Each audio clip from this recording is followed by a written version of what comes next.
Bismillahirrahmanirrahim. Assalamualaikum warahmatullahi wabarakatuh.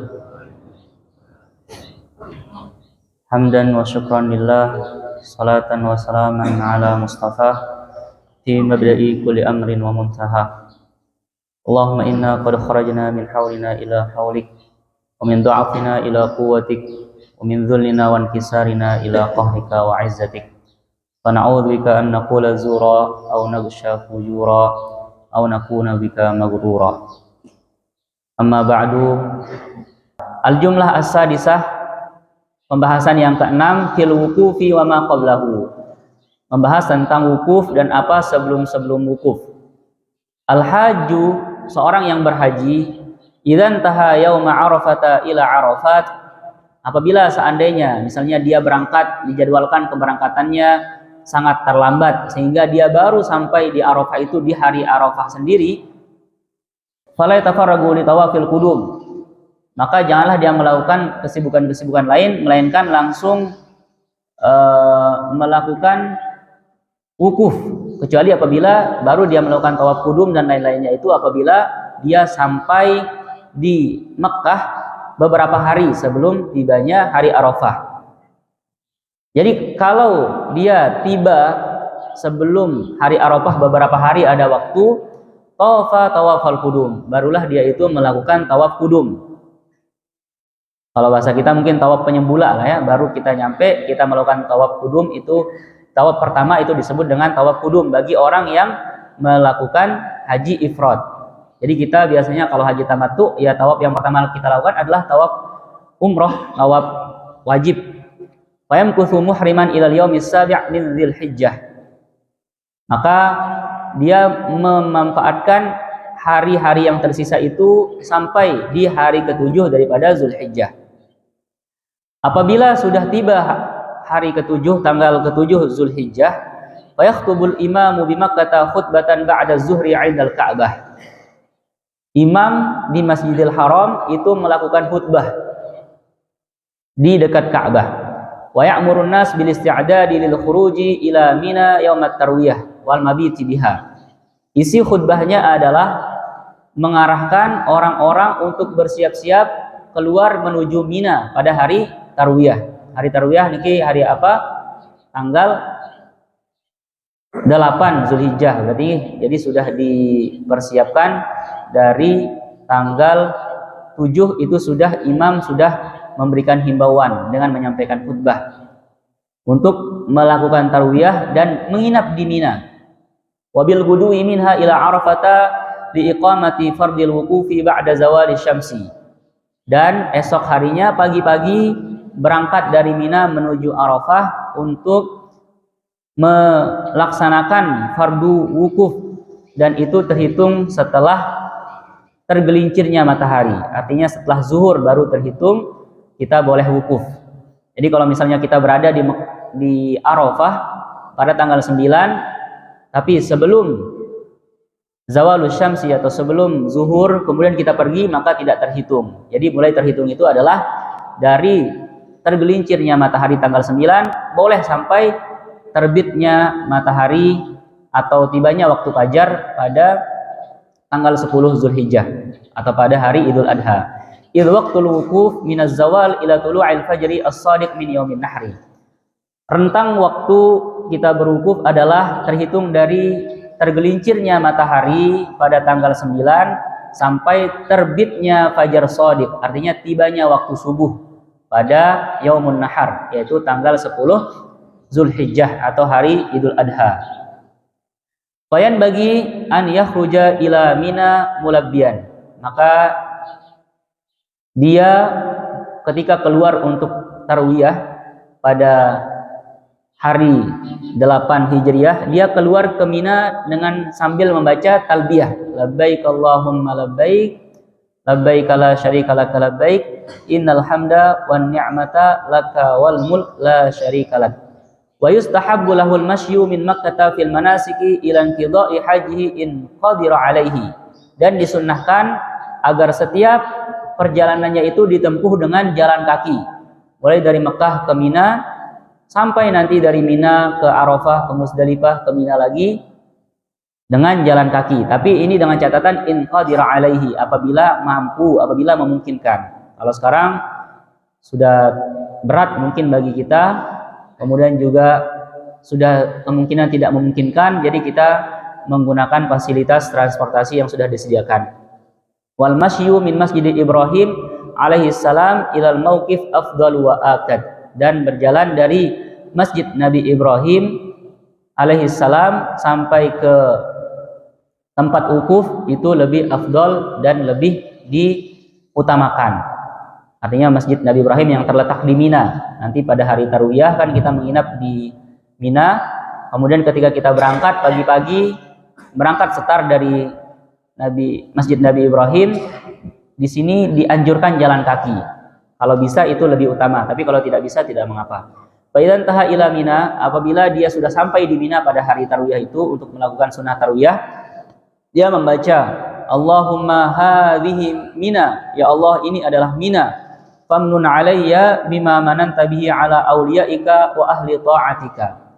Maka anugerahkanlah kepadaku dengan apa yang kau anugerahkan kepada para walimu dan orang-orang yang ahli taatmu. Waliyamkus hadhihi lailah bimina. Pada malam tersebut, malam ke-9 Zulhijjah, berarti hendaklah dia itu tinggal di Mina, wa huwa mabitu manzilin la yata'allaqu bihi nusuk. Nah, itu sebenarnya hanya sekedar menginap yang tidak terikat dengan manasik. Fa idza asbaha yauma Arafah shalla subha.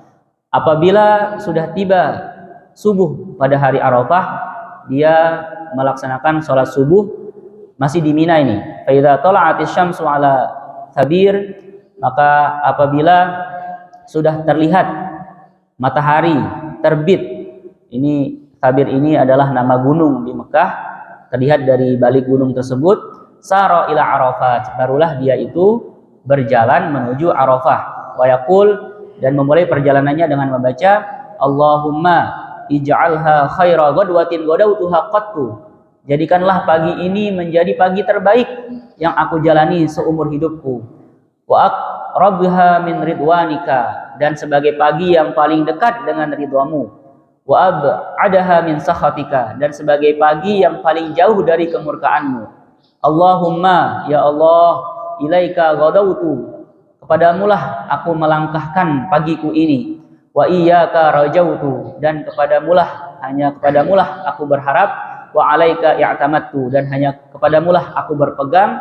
Wa wajhaka aradtu, dan keridhaanmu saja yang aku cari melalui perjalanan ini. Faj'alni mimman tubahi bihil yaum man huwa khairun minni wa afdal. Maka jadikanlah aku di antara termasuk orang-orang yang engkau bangga-banggakan pada hari ini, huwa khairun minni wa afdal, yaitu di hadapan orang-orang yang sebenarnya makhlukmu yang sebenarnya lebih baik daripadaku. Jadi pada hari itu kita tahu Allah SWT akan membangga-banggakan kita sebagai manusia yang penuh kekurangan di hadapan makhluknya yang sempurna, yang tidak ada kekurangan, yang tidak pernah melakukan maksiat, yaitu para malaikat. Maka kita memohon pada Allah SWT agar termasuk daripada hamba-hambanya yang dibangga-banggakan di hadapan para malaikatnya. Fa idza ata Arafat, maka apabila dia sudah tiba di Arafah, falyadrib khaba'ahu binamirata qariban minal masjidi, maka hendaklah dia memasang tendanya di daerah Namirah namanya, yaitu yang dekat dengan masjid. Fasamma daraba Rasulullah SAW qubbatahu. Di sanalah dulu Rasulullah SAW memasang atau membangun tendanya di area Namirah namanya. Sekarang sudah dijadikan masjid. Wa namiratu hiya batnu auranah dunal mauqif wa duna Arafah. Namirah adalah perut daripada lembah Uranah yang di bawah, yang berada, yang sebenarnya di luar tempat wukuf dan di luar Arafah, tidak masuk area wukuf. Jadi ini masih belum kita masuk ke area wukuf. Di sana dulu kita singgah. Apa yang kita lakukan di sana? Wal yaktasil lil wukuf, hendaklah mandi untuk wukuf. Nah, ini tentunya zaman dahulu. Kalau sekarang kita sudah mandi dari hotel. Fa idza zalatis syamsu khatabal imamu khutbatan wajizatan waqa'at. Apabila tergelincir matahari, berarti maksudnya tiba waktu zuhur, apa yang kita lakukan? Nah, sekarang bahkan sering kita bingung karena kita jarang ngaji. Ini kita khutbah dulu atau sholat dulu di Arafah. Nah, ternyata di sini dikatakan bahwa khutbahnya itu begini. Jadi begini caranya khutbah di Arafah itu. Ada terdiri dari 2 khutbah. Nah, pertama-tama sebelum sholat, seorang khotib itu ketika sudah tiba waktu zuhur, langsung khotib berdiri sebelum azan ini. Langsung menyampaikan khutbah pertama dan pendek-pendek. Dan setelah selesai khutbah pertama, jadi sebelum azan bahkan ini, tapi disyaratkan harus sudah masuk waktu zuhur. Langsung khotibnya yang berdiri langsung menyampaikan khutbah, dan khutbah pertamanya itu singkat. Setelah selesai khutbah pertama duduk. Ketika istirahat duduk khotib itulah, perhatikan, muazzin itu azan, dan muazzin azan, khotib melanjutkan khutbah keduanya. Jadi berbarengan. Di sini dikatakan wa akhadhal muazzinu fil adzan wal imamu fil khutbati tsaniyah. Muazzin azan dan imam itu melanjutkan khutbah keduanya. Wa wasalal iqamata bil adzan, dan muazzin itu menyambung azannya itu dengan iqamah. Iqamah salat zuhur. Di satu sisi khotib tetap melanjutkan khutbah keduanya. Bisa dipahami?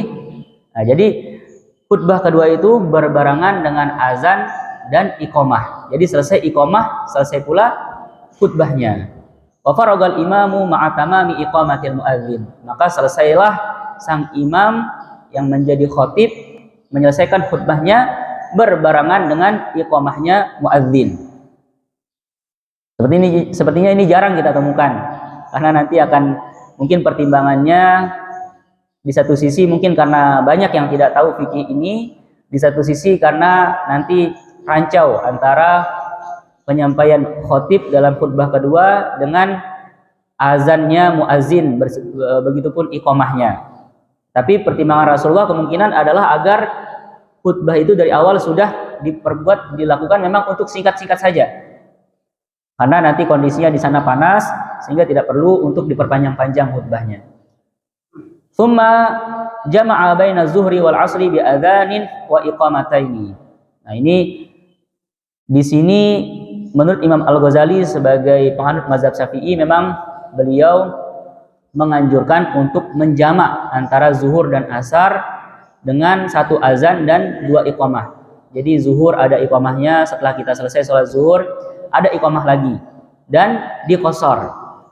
Arti jamak adalah sholat zuhur dan asar dilakukan dalam waktu yang berbarengan, yaitu di waktu zuhur dan ditakdim, dan diqashar. Artinya masing-masing zuhur 2 rakaat, asar pun 2 rakaat. Waraha ilal mauqif.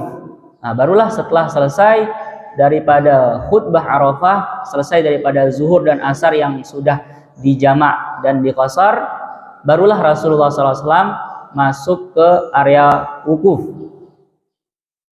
Nah, di sini memang ada khilaf. Pada masa Rasulullah SAW, pada masa Sayyidina Abu Bakar, pada masa Sayyidina Umar, itu zuhur dan asar dijamak dan diqashar.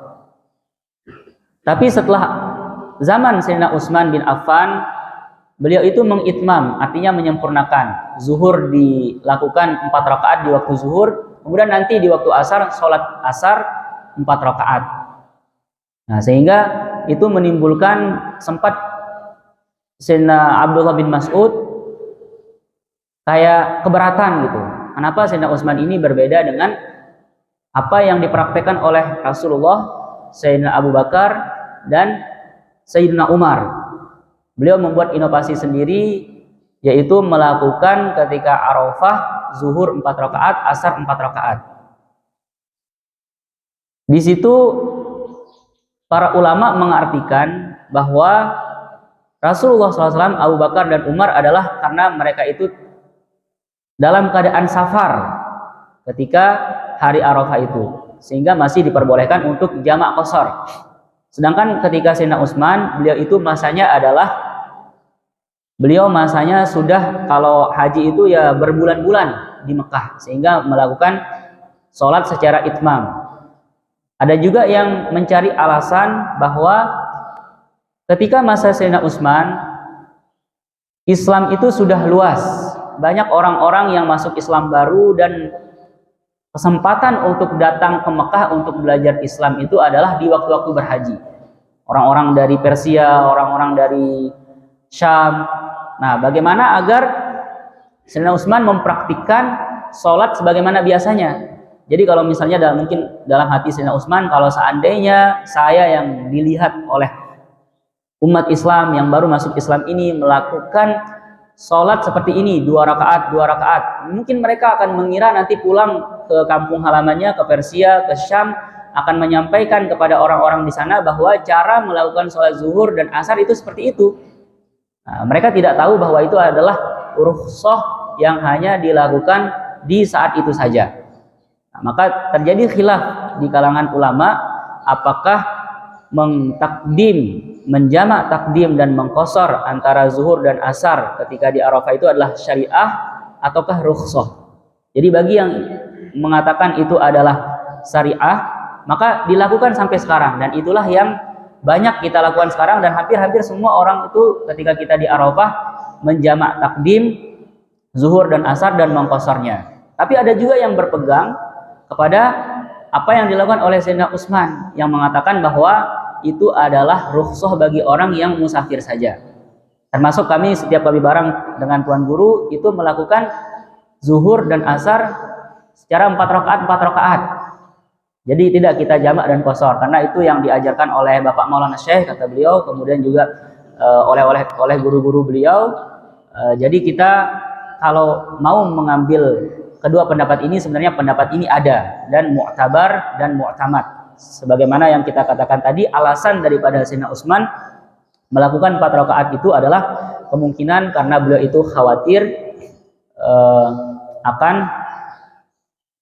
akan itu yang diartikan oleh orang-orang yang baru masuk Islam, dan tujuannya datang berhaji itu adalah untuk belajar Islam, bagaimana melihat cara sholat yang benar dan kapan saja waktunya yang pas.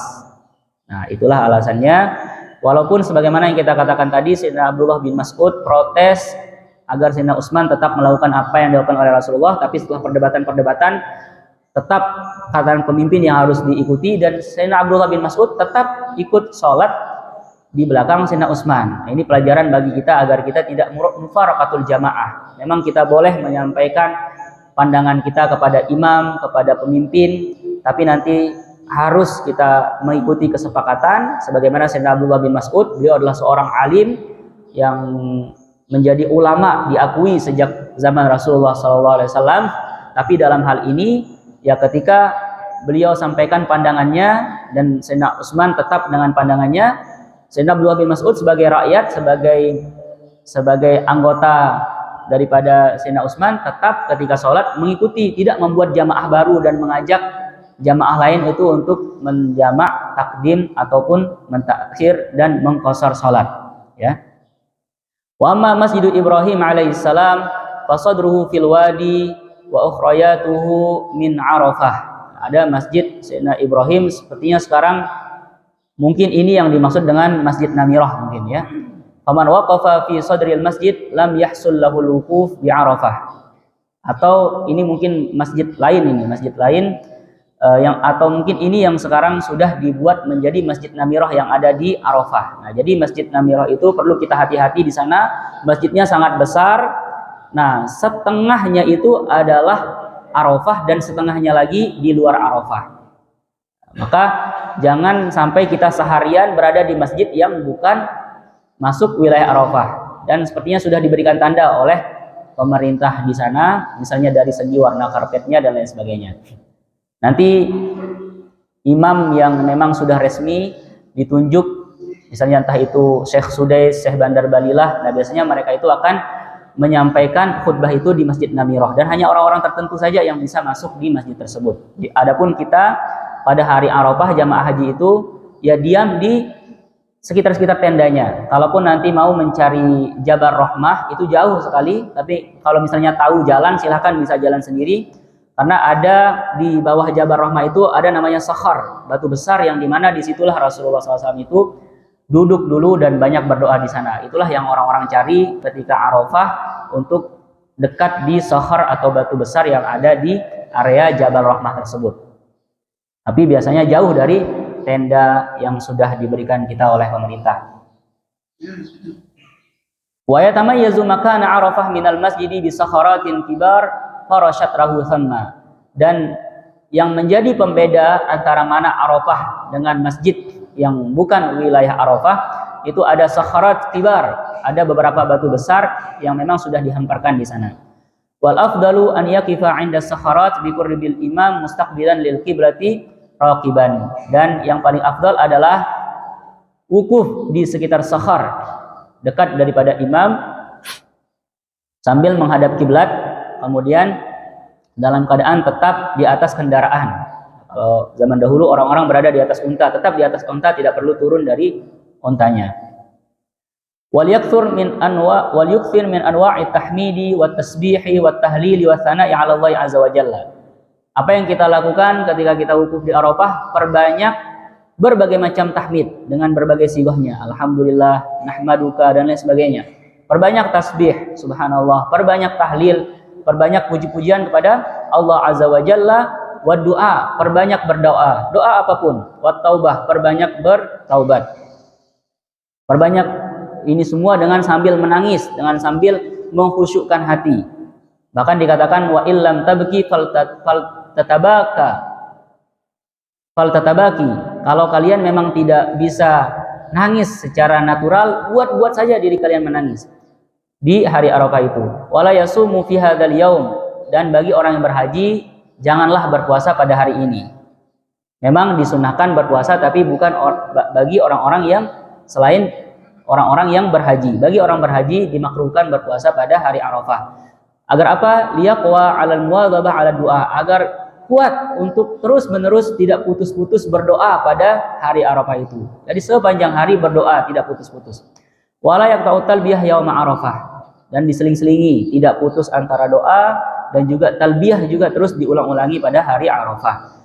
Balil ahabbu an yulabbi taratan wa yaqubba 'ala du'a'i ukhra. Bahkan disunahkan agar diselang-seling antara talbiyah labbaik Allahumma labbaik, labbaik la syarika laka labbaik sampai akhir, dan menangis untuk berdoa, bermunajat untuk berdoa.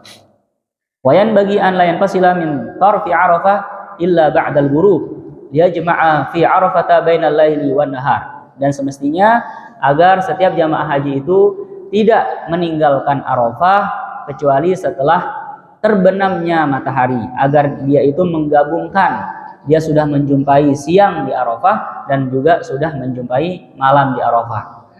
Sebagaimana yang sudah kita katakan, memang sebenarnya sah-sah saja.